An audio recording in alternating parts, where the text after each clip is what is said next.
Hi guys! Welcome back to our YouTube channel. Please don't forget to like, share, and subscribe para lagi kayong updated sa mga video na i-upload ko sa aming YouTube channel.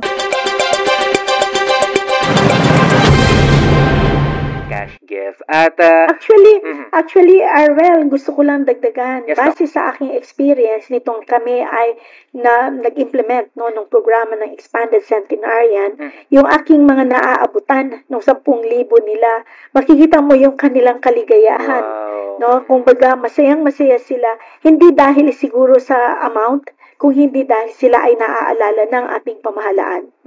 Totoo po yan. At kapag directly po natin ibibigay ito sa ating lolo't lola, totoo po yung kaligayahan. At the same time, malaking tulong din po ito para sa kanila. Kaya patuloy din nating pinapaalalahanan o encouragement po.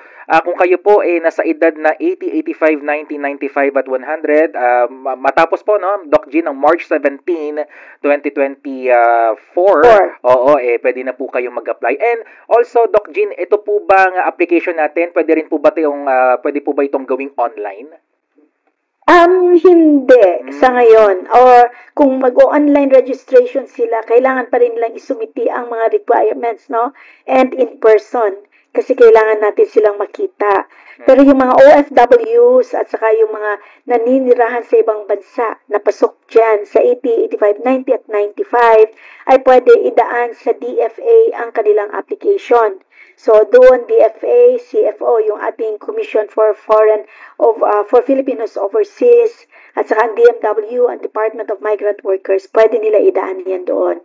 At dito naman sa Pilipinas, kung hindi sila po pwede naman yung kanilang pinaka-appointed na kamag-anak via ay special power of attorney. Meron din tayong form para dyan, para dito naman ay pwede sila ang mag-process.